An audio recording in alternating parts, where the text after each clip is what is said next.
stream? Okay, good deal. Good morning to those watching by Facebook Live and YouTube.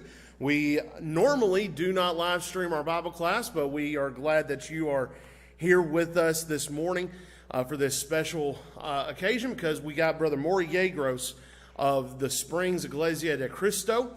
I'm pretty sure I got that correct. I've been trying to work on it. But he is here with us today, and we had a good night last night, being able to talk with him and just be able to fellowship with him. And we will have a little bit more to say about Maury and his family here next hour in the worship, but I don't want to take any more of Brother Maury's time. Brother Maury, if you would, please come and give us an update on the mission down there in Coral Springs.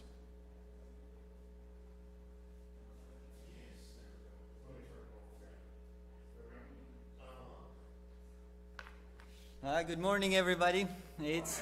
I've been looking forward to coming and being with you all. I don't know when it was that Will called me, sometime November, October, I don't know, sometime last year, the end of last year. And first of all, I want to thank you for the help that this church is giving the church in Coral Springs. It helps a lot, and more than that, it means a lot to know that we have brothers and sisters supporting us, encouraging us, and working with us. We're working together. In 1 Thessalonians 1, verses 2 and 3, Paul writes, "We always give thanks to God for all of you, making mention of you in our prayers, constantly keeping in mind your work of faith and labor of love and perseverance of hope in our Lord Jesus Christ, in the presence of our God and Father."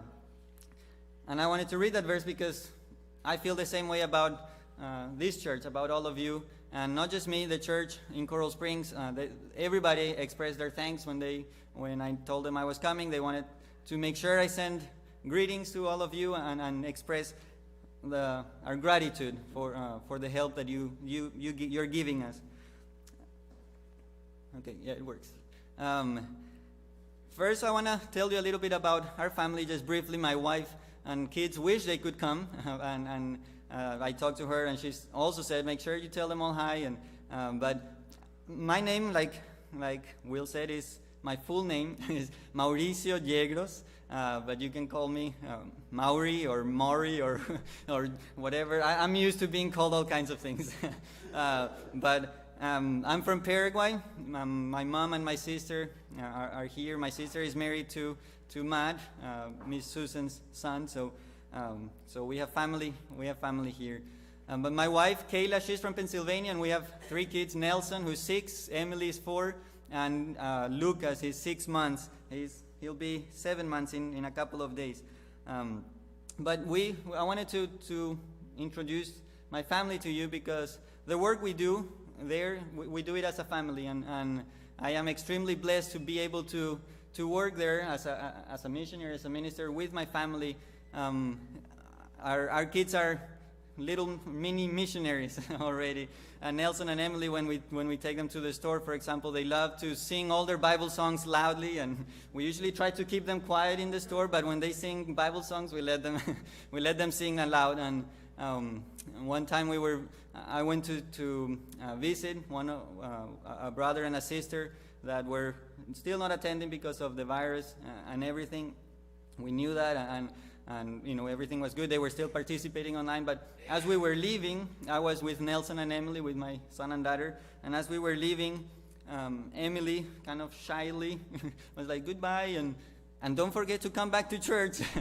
But so yeah, they're already helping. They're a big help for us in the work, and of course Kayla does a lot with the ladies, with the children, and she is also homeschooling our son Nelson. She just finished kindergarten with him, and is going to be starting 1st grade. And Emily is going to be going to VPK. Well, I don't know if you have that. It's preschool, voluntary preschool, in August, Lord willing. And Lucas will have to wait a few more years. But that's our family.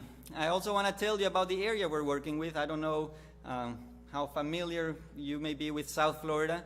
I'm sure many of you have been to Florida or know about it, but We work in, we call it a lot of times Greater Miami area, Metro Miami area, but it's South Florida. It's 3 counties: Miami-Dade, Broward County, and Palm Beach County. And I don't know if, in the picture on the right in the circle, that's the area, and it's a metropolis, so it's one big area, one big huge city. But we work in Coral Springs specifically. You can see there on the left where Coral Springs is. And when we moved to Florida in 2013, we went there to work specifically and mainly with the Hispanic population. And I'll talk about that in a few minutes, a little more.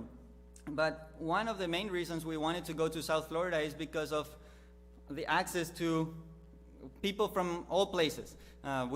Especially Latin America, we know people from pretty much every country in South America and Central America and the Caribbean, in Mexico.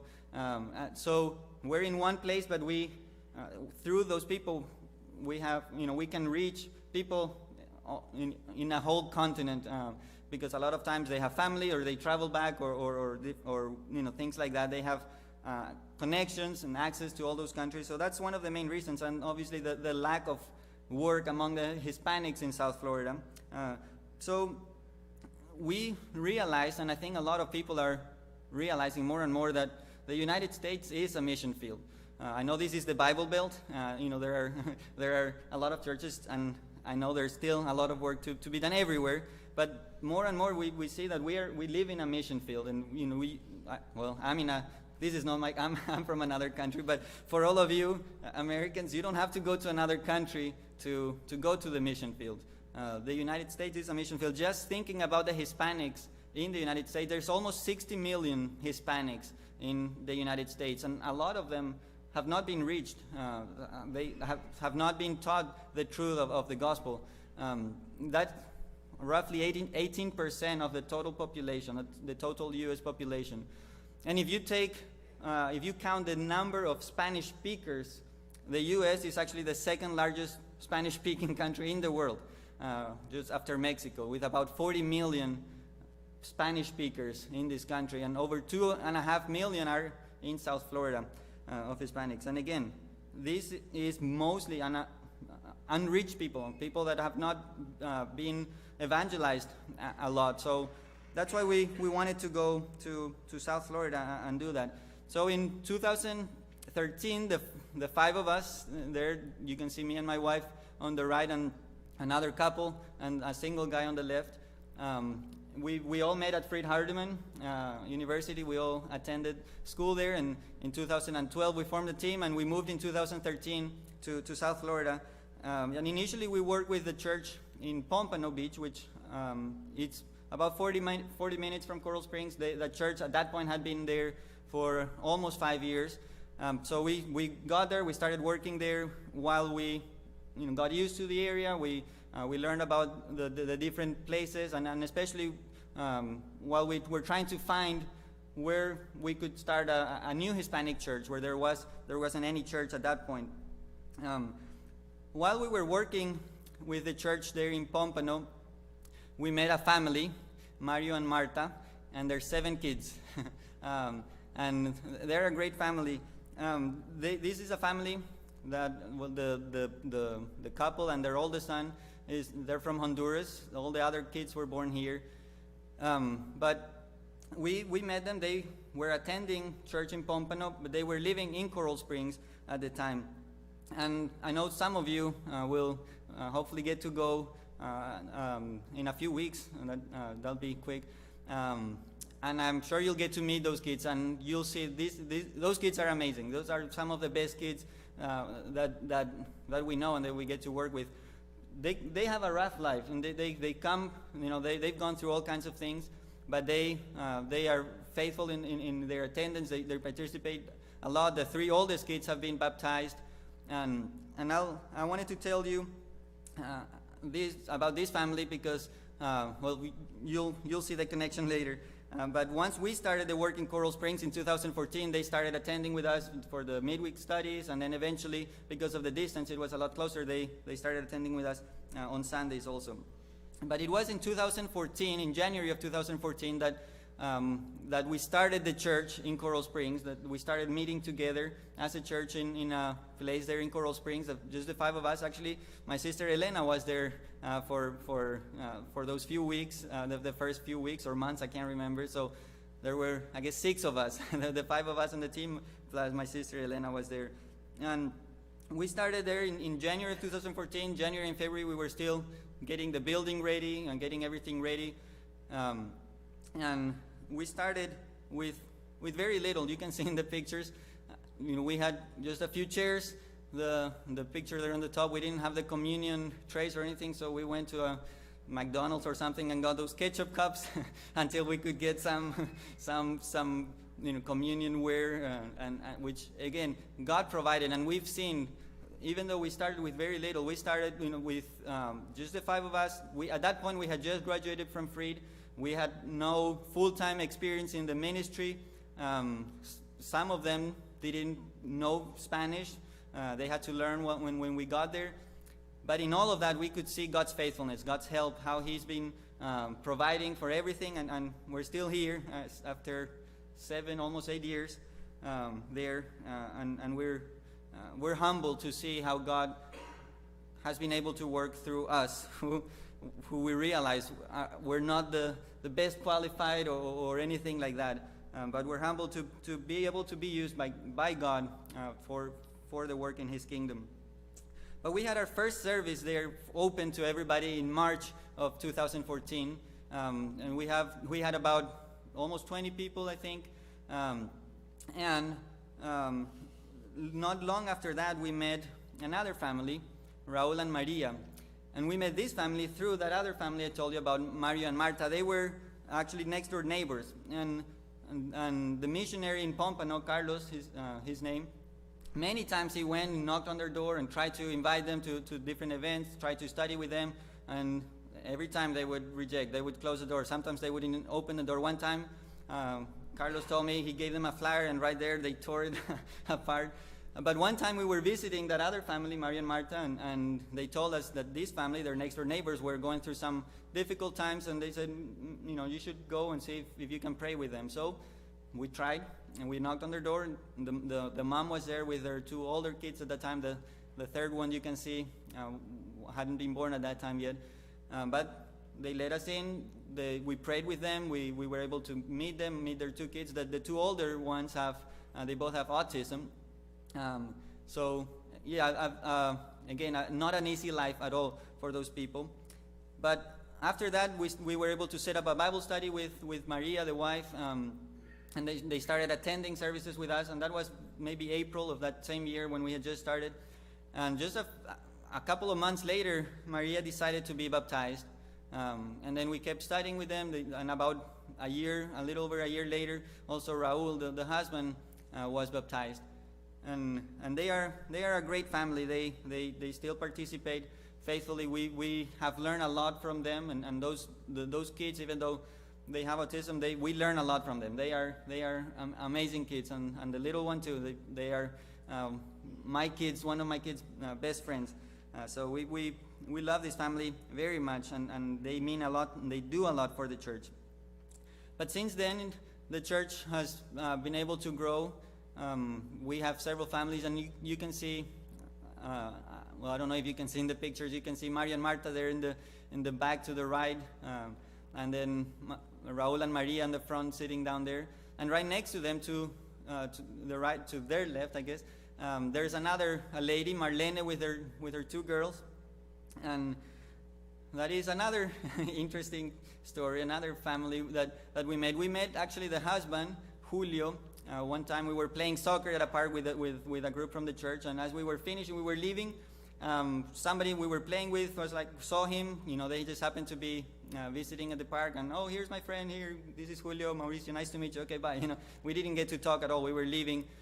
But a few weeks later, as we were getting ready to start service on a Sunday morning, or a Sunday afternoon, actually it was at that point, here come Raul and Maria, and Julio and Marlene right behind them to church. And it happened that Maria was working in the same restaurant as Marlene, this lady, and she invited her to church, and they all came. They started coming, and they've been coming to church since since that for about 5 or 6 years now. And just last year, as the pandemic was starting, Marlene decided to be baptized after studying with her for several years. And we're still praying and waiting for the husband, Julio, to make that decision. But another great family that we get to work with, that we get to be a part of. And I wanted to share this, about these families to show you that it is not us doing all the work. We are just part of the work, and we are extremely grateful and blessed to be able to be part of a church where the members invite their friends. They are doing, a big part of the evangelism in the church there, and we're part of it. We get to teach them, we get to help them where they need, to guide them or help in any way we can. But this is a church effort, not just the missionaries or the ministers, and we are extremely grateful to be part of a church that sees the importance of evangelism, of inviting their friends, and I wanted to share that because to me it's very encouraging, and I hope that is encouraging to you also. Now the church, there's around 45 to 50 people attending on Sundays. There are people from, I counted 12 or maybe 13 countries, I wasn't sure, so between about 50 people, there's about 12 or 13 countries represented in the church there, covering 2 continents and of course all of the Americas, North, South, Central America, and about 90% of the adults have become Christians now. There are a lot of youth that we work with, and these are also some of really great kids. Again, when you get to hear their stories, their backgrounds, we're just amazed that how they're such good kids, despite the life that they have to live. Many of them, and well, some of them, some of these pictures are a few years old, so some of them are adults now. But that is, I know you guys realize the importance of working with the youth, because they are the ones just in a few years gonna be carrying on the work. We also have a lot of kids, and that is a difficult job to work with kids, but it is one of the most rewarding and one of the best things that for us to work with young families and with a lot of kids. It's a huge blessing, because again, I'm just looking at some of the pictures now. They are taller than me, which doesn't take too much, but these are just before you know it, these kids are grown, and they're teaching classes, they're going to college, sharing with their friends. So we've tried to invest a lot in teaching the kids there, realizing that, and we have been surprised at how little some of these kids know about the Bible. One time, Kayla, my wife, was teaching a Bible class, and there was a girl. She was 7 or 8 years old at the time, and Kayla was telling the story about the crucifixion of Jesus, the death of Jesus. And when she got to the part where Jesus was being crucified and died, she got so upset. She was like, I can't believe they actually killed him. He died. And she didn't know the story of Jesus dying. And then when she got to the part about the resurrection, she was just so excited. She was like, wow, I can't believe. And she kept asking, is this a real story, or is this just a made up story? Did this really happen? And this was a 7 or 8 year old girl that didn't know the story of the death and the resurrection of Jesus. And there are several stories like that, but we're teaching these kids, and they're learning, they're growing. We want to plant the seeds. We don't know how long we'll get to teach them, but we want to plant the seeds in their hearts, and tell them these stories that we value so much. We grew up hearing, learning, knowing about these stories. We teach our kids, our grandkids, but many of these kids don't get to listen, don't know these stories. But they're learning now. The women also are a very active group. Again, Kayla, my wife, teaches a lot of the ladies' classes, and they are a very, very loving group. They have servant hearts. They love to get together. They like to study. They like to share, and also the men. We have a good group of men who also, they are some of the hardest working people I know, and they're people you can count on them. You know, somebody needs moving, they'll be there. They'll drop everything. They'll be they're helping. And I'll show you in a few minutes all the times we had to move as a church, and they always been helping there with the cleaning, with the moving, with the getting things ready. They are great men, and we're trying to work with them to develop into church leaders. But we are again blessed with the people that we get to work with down there in South Florida. Our team right now is mainly our two families, my family and this other family on the right, Riley and Brittany Hendricks. Riley is from Kentucky, from Eastern Kentucky, Hazard, Kentucky. I don't know if anybody knows where where that is. I don't. But Brittany is also not far from here, from Lexington, Tennessee. And they have those two daughters, Juliet, who's 5, and Charlotte, who is 1 year old. And we've been working together for all these years, and it's great to be able to work as a team. I can't imagine having gone there and trying to do this alone, just my family. So I've been blessed to be able to be part of a team. And just in October of last year, this other family, Maicon and Tachi Borba, a couple from Brazil, moved down there to work with the Brazilians in the area. They are from Brazil. They studied at Harding for 4 years and then graduated, and in October moved down to there. They wanted to form a team to start a Brazilian church. There are also a lot of Brazilians. Not far from there, there's a city, Deerfield Beach. They have the largest concentration of Brazilians in the United States. And there's, as far as we know, there's no work from the Churches of Christ among the Brazilians. So they went there to try to reach out to them, and they didn't form they were not able to form a team, so they kind of joined our team, kind of informally, but they've been able to work with us. They've been a huge help to the work there. He leads a Bible study on Thursdays in Portuguese, and they are again a huge blessing to the work there. And they have, I didn't mention their daughter Joanna, who is also 1 year old, and they're a great family. But one of the greatest challenges that we've faced going down there to South Florida had to do with the locations, with finding a place, a building, somewhere to meet. I showed you earlier, we had that first place in 2014. After a few months, we had to move for different reasons with the city and the owners. We moved to the other place. I hope you can't tell what it is in the picture, but it's actually a funeral home. It's the chapel of a funeral home. We met there for I think 7 months. Eventually, we found another place after 7 months, where we were sharing this building with 2 other churches. We had to. It was owned by just an individual who rented the place for churches. So we had to share the time and coordinate. We didn't have access to the building the whole time, but it was good. But after we had a 2-year lease, after that was over, they were going to raise the price a lot, and so we decided to go back to the funeral home until we could find a better place. And we did after also almost a year. It was a language academy where we could have the whole building for Sundays and Friday nights for a Bible study. And we really liked it there. We thought we were going to be there for a long time, but then they closed. They decided to close, or because just for different reasons. So we had to move out again. So while we were looking for a place, we met at parks, we met at our different homes for about 3 or 4 months.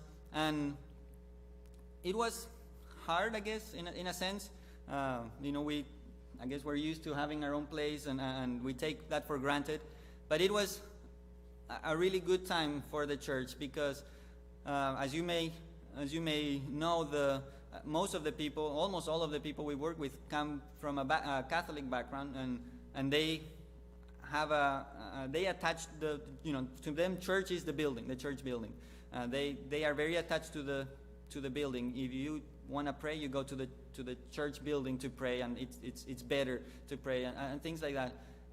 And through all of our moving, we've been able to see that they understand that the church has nothing to do with the place. That church has nothing to do with walls or a building, but it's the people. Whether we are at a funeral home, whether we're at a park, whether we're at somebody's house, we're still the church. And it's been really good. Nobody stopped coming or left the church because of all the moving or because the places we had to meet it. And everybody stuck together and kept on going. But thankfully, after a few months of looking, we were able to find a place. They're close to the main mall, or the only mall in Coral Springs. It's a really good location. It's a big place, big enough for us, and we can have access to. We're renting it. It's a rental. It's in a plaza, in a storefront plaza. But again, it's a great location, and this is the place that this church is helping us with afford, because rent there is very expensive. So again, thank you, because thanks to you, to the help you're giving, and a few other churches helping us, we can be there. And again, like I said, this has been one of the hardest challenges for us as a church there.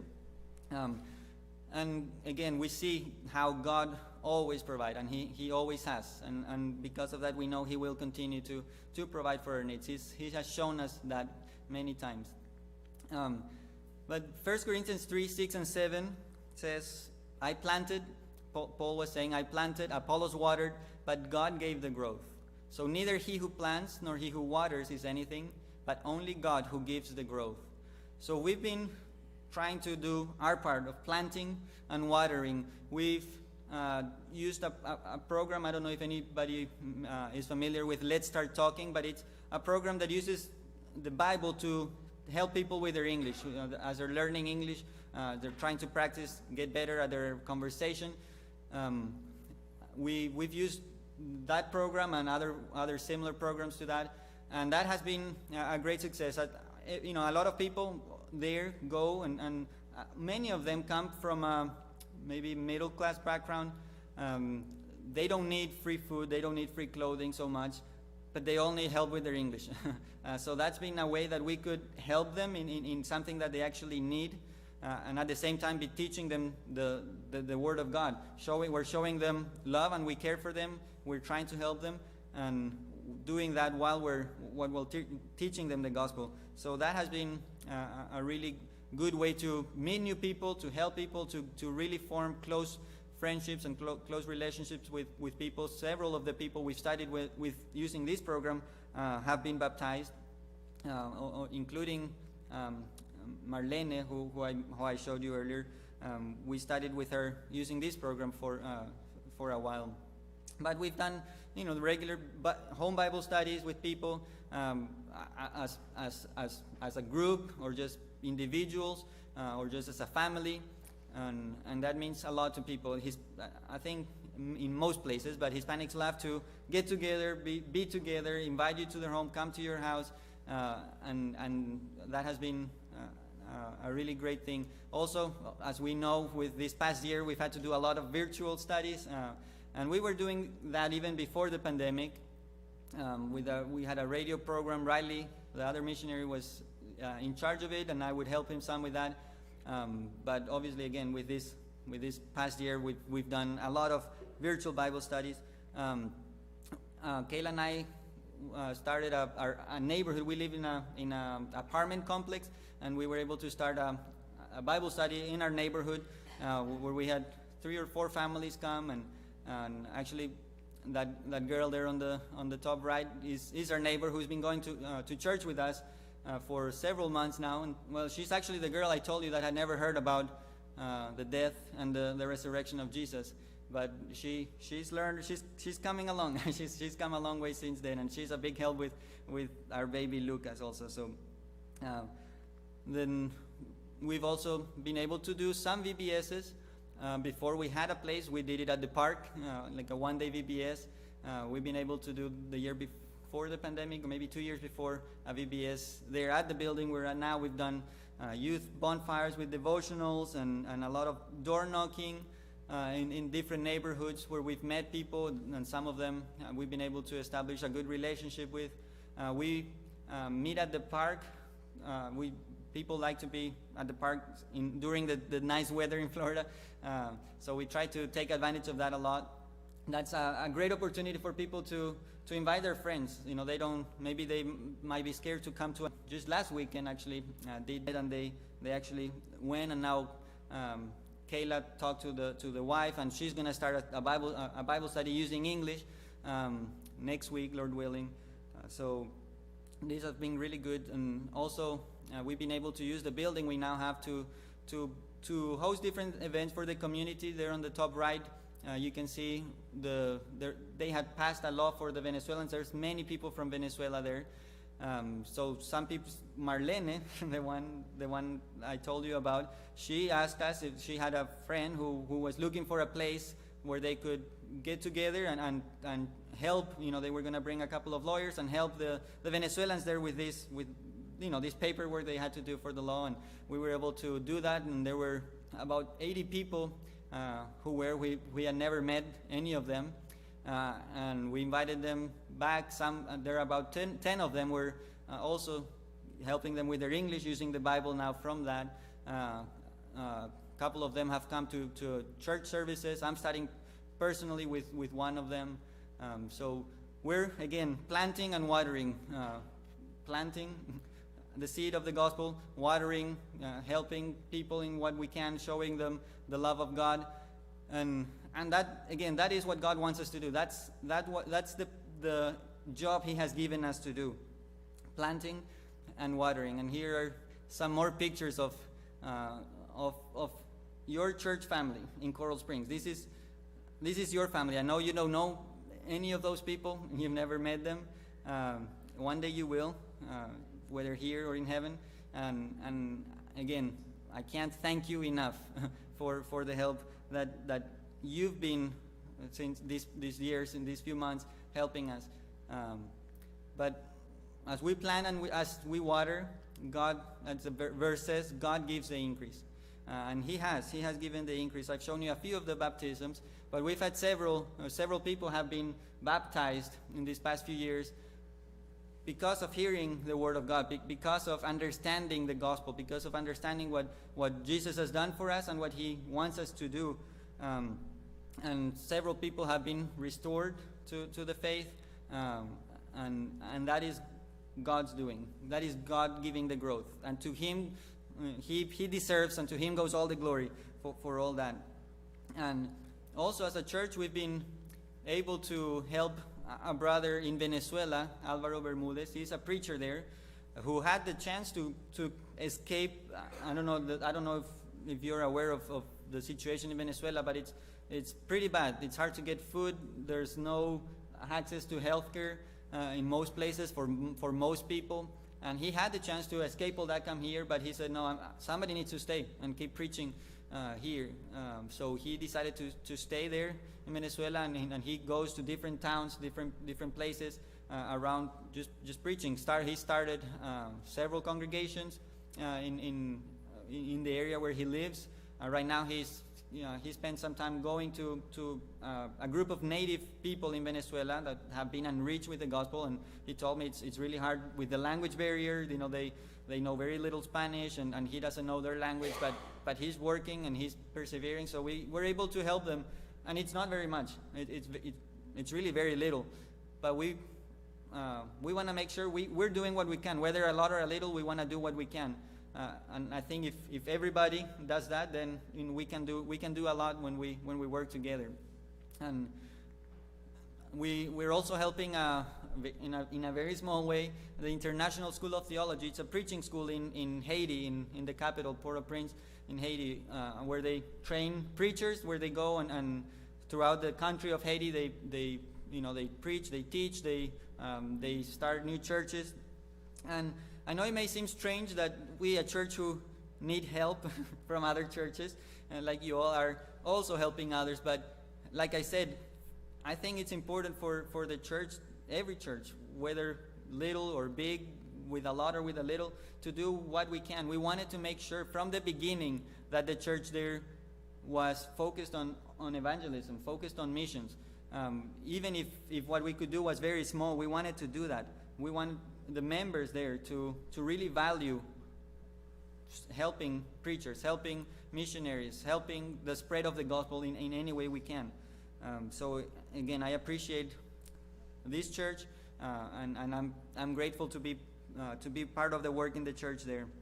And here are just some more pictures of the church there, which again this is your family in South Florida. You can see there. We're doing what you're doing here. We're doing the same there in Coral Springs, and I want to appreciate for the prayers that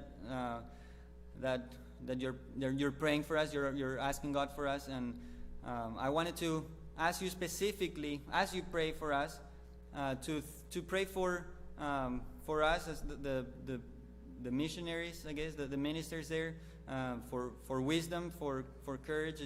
Is not always easy, but also pray for the families there, especially thinking about the marriages, the marriages who a lot of them come from different backgrounds. They come from backgrounds where they have not had the biblical foundation from the beginning, and they come to the faith from with that background. There are several families where one is a Christian but the spouse is not a Christian, which we see how hard that is, and also that affects the kids, obviously, the youth. We ask you to pray for the youth there who, other than that, also they face so much pressure here and there also, but there are such a small minority in their school. Most of them are the only Christians in their classes, so they need our prayers. They need your prayers. The kids, the same with the kids. Please pray for all the families of the church, and pray for their spiritual growth and maturity, especially of the members, of the men and women who need to step up in serving, in the men who need to step up as leaders. Please, we've tried to work with that, and we ask you to please pray for that. It's a slow process.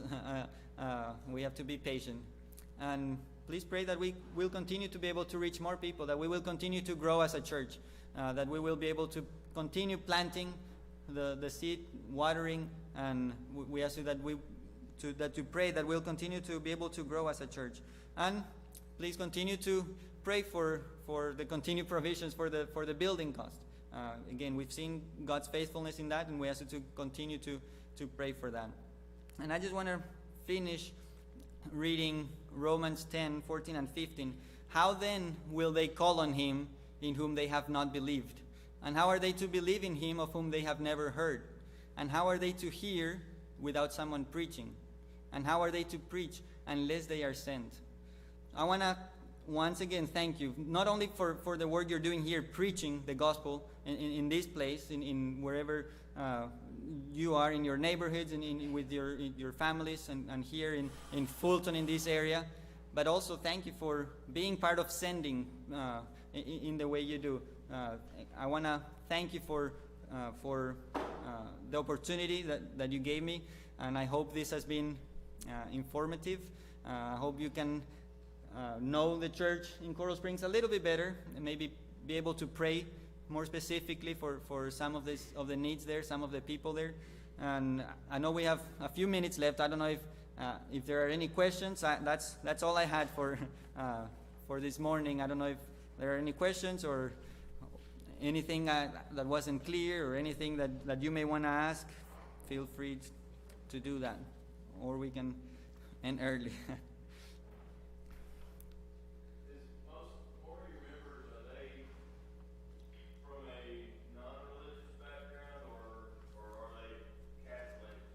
Yes, most of them are come from a Catholic background, and a lot of them, still come very attached to that. But many of them, once they leave their countries, once they leave their families, they do kind of distance a little bit more. They become more open to something else. But we've seen both. Some of them feel like that's the only thing tying them to their family. So for some of them it's really hard to leave that, but for others it's actually easier being far away. But usually the kids, the second generation, the ones that are born or grow up here, they don't have that same attachment to Catholicism, hardly at all. But But most of the all the ones I can think of come from a Catholic background, actually. Yes. You said you were speaking, teaching English now. Are you connected with the world? English or world something institute? The World Bible, where they do that. The World Bible School? No, it's WEI. I guess not, because I don't recognize that. But I would love to find out more about it. Okay, I'll ask you to write for the name. Yeah, that's what we do, and there are several programs. But yes, that I would love to have that resource also. So I'll ask you later for that. But yes. What is Yes, your sir. greatest problem that you need to overcome, or that needs to be worked on? Well, other than the building, and again, I don't want to focus so much on that. It is hard, but we realize it's just a building. But it's been hard because people are used to going to church, to a building, and so that's been hard, and it's still, even where we're now, and there's still some things that we need to work on, and it's been that's been a struggle. Other than that, I think one of the, and I don't know if there's a solution to this, just wisdom on our part. The Hispanics come to this country to work. That's why they come. And when you look at their schedule, you can see they're here to work. They feel they're scheduled to any free second they have, they fill it with work, and so that creates a challenge for us to try to. To be able to spend a lot of time with them, especially as we think about developing leaders. That is a challenge, and again, just praying for wisdom so that we know how to handle it. I don't know if we can change that. Will it be possible to purchase the location? What's the feasibility, purchase versus rent? Well, obviously, long-term purchasing is makes more sense. And yeah, we have that in mind. There aren't very many places, but I don't know costs in other places. But there, if you're thinking about buying a place the size that we have there now, which is about 2,500 square foot, it's a good size, but it's not huge or anything. But just to buy something like that, you're looking, probably at a couple $1 million. It's very expensive. So yeah, so that's why having a place has been so hard, just the cost of it. But I don't know if I know the bell's probably about to ring, but thank you so much for your attention.